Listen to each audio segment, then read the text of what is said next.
Oh, what a dream. Hey, what's happening? You got the Retro Gaming Hippie. And today I'm going to do a little review on one of my favorite games on the Commodore 64, Pool of Radiance. Now, this is the first in the Gold Box series, released in 1988. There was a total of 6 games in this series on Commodore 64. It was also released on IBM, Amiga, and then Nintendo had a few variations of some of these D&D games, all of which I'd owned at one time on Nintendo, but I never actually got to play. Growing up as a kid, I didn't have a Nintendo, so this was a really big jump for me via about 1986 when I got the Commodore 64, obviously 1988 when I played this, because of course I loved the ColecoVision, which I think has amazing graphics, amazing sound, and gameplay for the arcade, but what it lacked was depth in role-playing games, obviously, or depth in creation of characters, and this came along and it brought that. So like I said, not having a Nintendo, this is what I had. I'm sure Final Fantasy did this as well. So it's like 1988. However, I would have been a little wrestling in the background. Saturday's main event had a little soda, cherry Coke, a little Cool Ranch Doritos, maybe getting ready to go out with some friends, hit to nightclubs, the underage, maybe had a little mixtape in the background with some Depeche Mode or Cure, things of that nature. But now we got Obsidian Stout, brought to you by the Axe and the Smash Demolition. And of course, the Macho Man, Randy Savage, is up here with us. Now, some things I'm going to recommend that you have if you're going to play this on your PC is a joystick.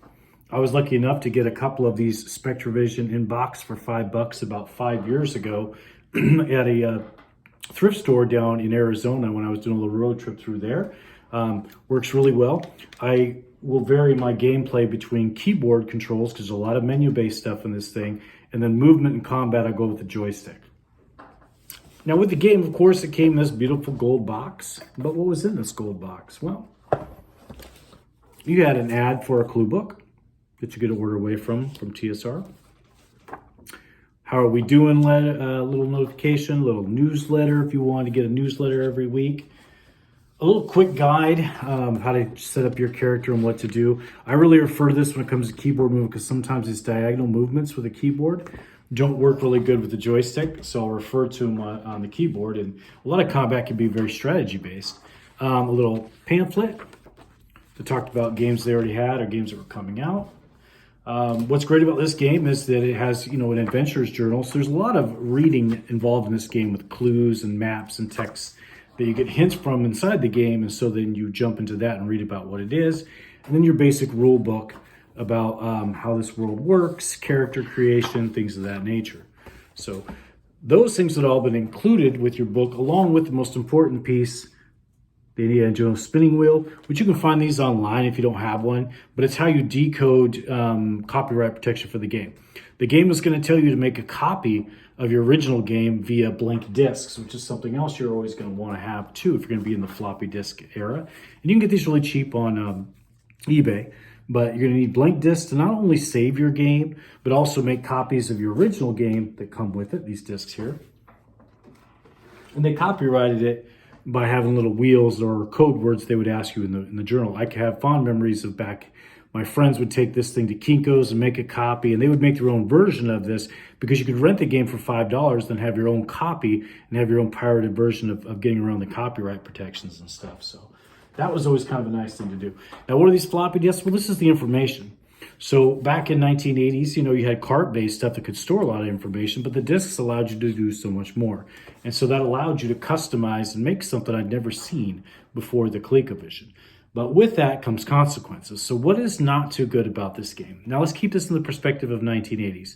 And as soon as I go over the good and the bad, I'm going to show you a fight the best I can. My camera, is just an iPhone, and my lighting doesn't generate very well in the old monitor. I'll try to do some text-based menus so you get a little bit of idea of what that looks like. But overall, I'm almost done with this game. I play it for about an hour here and there every day, maybe 2 hours because there's a lot of load time. It's taken me a while to get through, but I'm on the final stages of this game. So what's not good? I'm going to say unnecessary load times. Everybody's going to always say Commodore 64 load times stink. Yes, they do. But that's just part of the game. What I'm going to refer to as unnecessary load times, and it's when you have character screens and you look at your character, a little profile picture comes up. Well, every time it does it, it loads. It loads every battle. It seems like there's unnecessary load times in this particular game.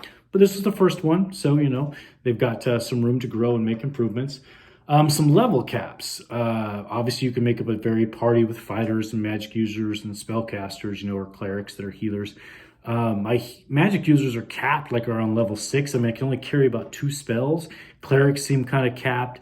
That just seemed a little bit unnecessary, but I have a feeling there's a reason for that. And when I get into the next games, because I have all the gold box games except for one, I'm going to review them all. I think I'm going to find answers to my question as to why that might be. Another thing that I didn't really care for was the healing.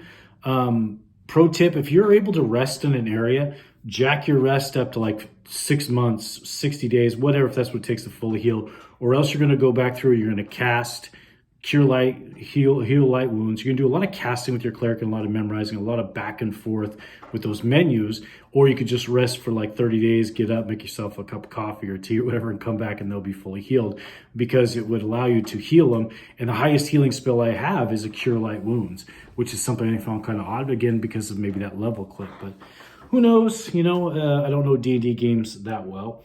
So other than that, not too much else I would say is necessarily bad, especially for the time frames. What's great about it is the creation and the way to customize, the way to make different characters, the way to make them look different. And it was really just something, I didn't have before myself. And really, unless you had a computer, I mean, like I said, Nintendo had some of it. But for the most part, this was the first time I was ever going to get to see something like that. So that was really great to have that kind of versatility. You kind of make your characters your own. Give them personalities, if you will, or they're your people as far as in the fight, how you want to use them. So with that said, let's fire up this monitor and get you a little best picture. I'm in the middle of a fight with some giants, so you can kind of see how combat works.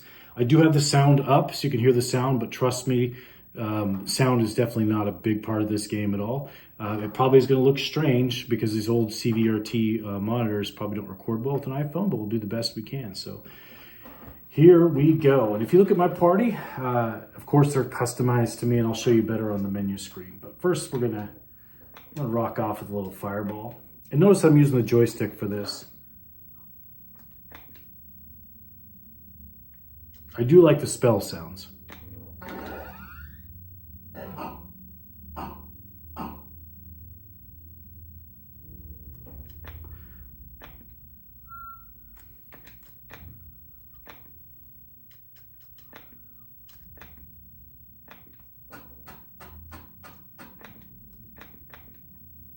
No music, no real huge sound effects. I mean, there is music when the game intros itself, which is really cool. I didn't want to spend the time loading that up to show you. I will do that down the road with probably one of the other games.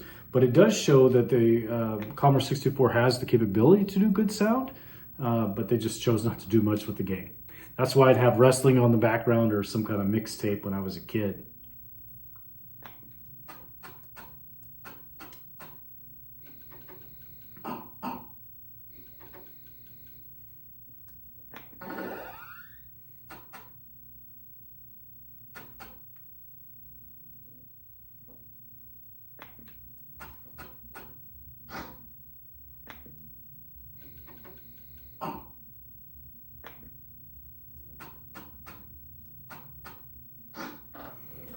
Let's go axe and smash.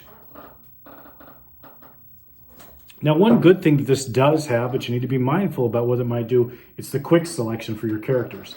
And what that does, it means the computer will take over and just use its best judgment on what they should do.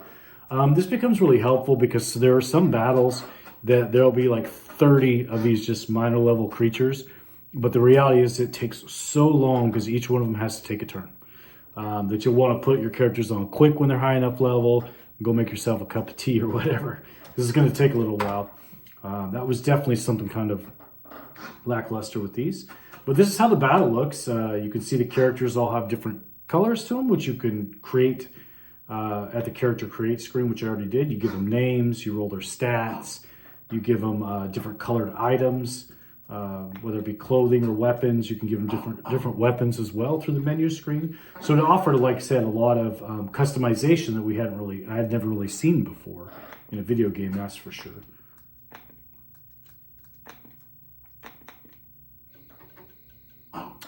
Another kind of pro tip, if you want to call it cheating or whatnot, but when you are creating your character create one character for whatever class or whatever characters you want. Put them to the load character screen. Don't worry about re-rolling high stats because there's an option before you begin adventuring called modify character, which allows you then to increase all their stats to max. You can call it cheating. I don't know why it's in there, but modify them all to max stats and then go with it. Trust me, the game has a difficult learning curve as it is. That's really not cheating. With that said, too, I would say save often.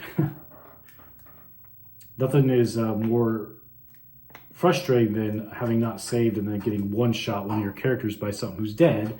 You have no raised dead, and you got to go all the way back to town to bring them back alive because something turned them to stone with one hit.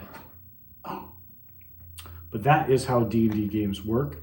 I like the idea of that the storyline with coordinates and maps and a guidebook could be used by a real D&D group and could have a little campaign based on this idea right here. And then we've won this battle. We're going to put everybody on quick, so it'll just say finish.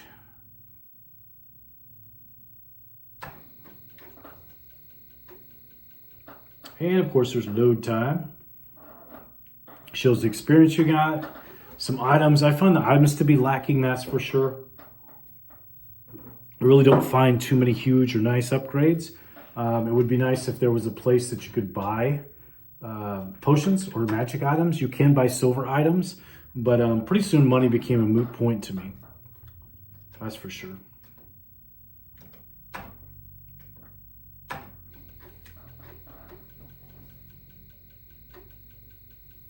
And that's a battle. And now we just got to find the final battle, which we're not going to do. The last thing I'm going to try to do is in camp and give you an idea about that unnecessary loading. I don't think had to be in the game, and maybe that's something they looked at and fixed down the road here. And of course, you know, I know it's going to be hard to see on the screen. I don't know if you can zoom in on the video, but being custom, of course, I have the Macho Man Randy Savage. I got Vince McMahon. I got the Ultimate Warrior. Got to have Miss Elizabeth. A little ode to Masters of the Universe. I got Tila, and there was a magic user. And of course, one of my favorite characters when I used to play World of Warcraft that I made, Squishy Death, who's a magic user. So I can make these guys, you know, my little wrestling superhero team. And then it becomes like a mapping out, and whenever you talk to somebody to sell stuff, you just kind of cycle through everybody's items, and it becomes kind of a text-based map and keyboard control. So that's it from there. The one last thing I didn't mention about something you can get other than I showed its mail away. When I got this one particular game off of eBay, it actually came with that clue book that they had a mail away for. This thing is fantastic. Obviously, you could probably go online and probably find a walkthrough. But this came with it. I don't know how much they would be to buy online separate. I highly recommend it though. It's nice to have this in your hand.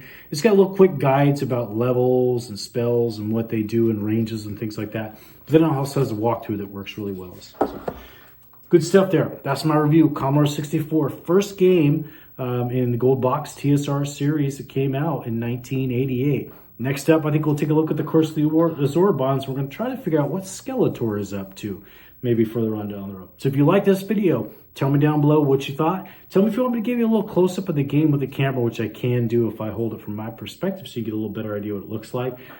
There's not a lot graphically to it. This was 1988 on a Commodore 64 that was made in 1982. So I don't think we can expect too much, but it's not bad. So let me know what you think in the comments box. Commodore 64, I love it. I highly recommend it. Brings back the memories of just like 1988. So remember, this is Retro Gaming Hippie. I don't buy nostalgia because I am nostalgia.